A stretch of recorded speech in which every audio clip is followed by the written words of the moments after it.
This is an example of an available PDF to help you understand what students should know and be able to do out of or when they have completed their third grade year of school. This specific standard has to do with forces and interactions. I'm going to turn off my webcam and focus on the PDF itself and highlight some important parts to hopefully teach you how to read all of the pieces if you are unfamiliar with this. If you are familiar with this, I really appreciate any commentary that you have in regards to how this is laid out, what your thoughts are about the next generation science standards, and perhaps if we can begin to feel more comfortable with it, we can start building our lessons off of the information that's provided here. So at the end of grade 3, these 4 items up here in regards to forces and interactions should be something that all kids should be able to demonstrate an understanding of. You can look through those, read through them, and try to understand them, and think about how you might incorporate these into your lesson.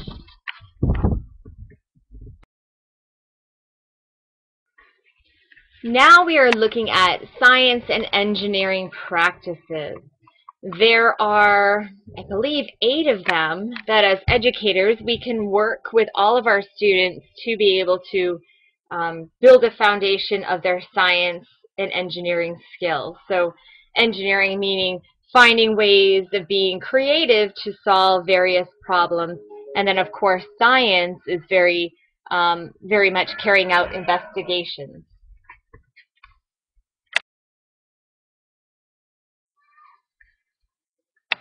Over here, we have disciplinary core ideas. So as you look through these ideas, these are also items that will help you meet the standards presented above. So for forces in motion and then types of interactions, to me these are very similar if you have familiarity with the Maine state learning results. They are quite similar to that in terms of content and information the students should have knowledge of.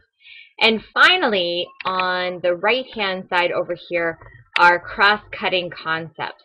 And these are concepts that regardless if you're talking about science, engineering, whatever course you may be teaching, these things can be brought in and be applicable to students across the board.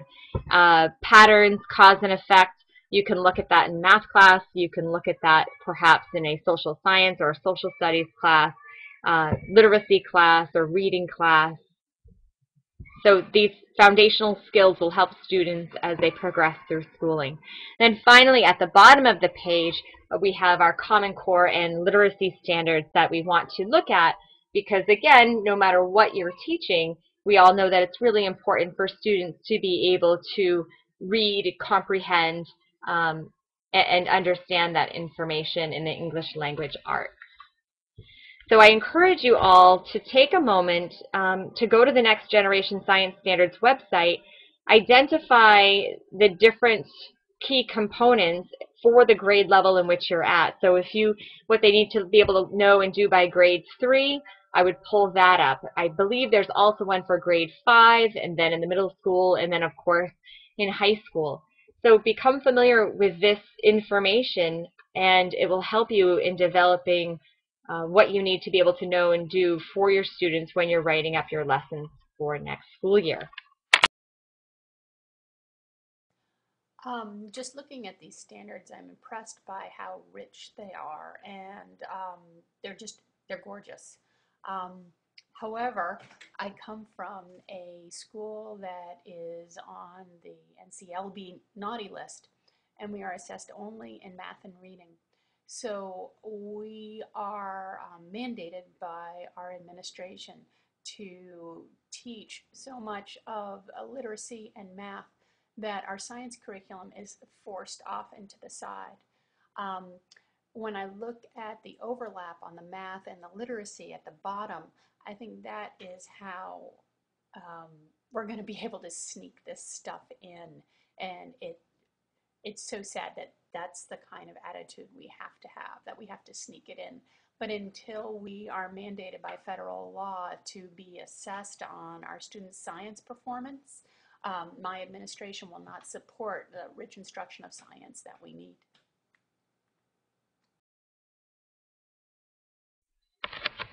Hi, Laura. Thank you for sharing your thoughts on the next generation science standards. And I completely agree with you in regards to so many schools like yours are on that naughty list for No Child Left Behind.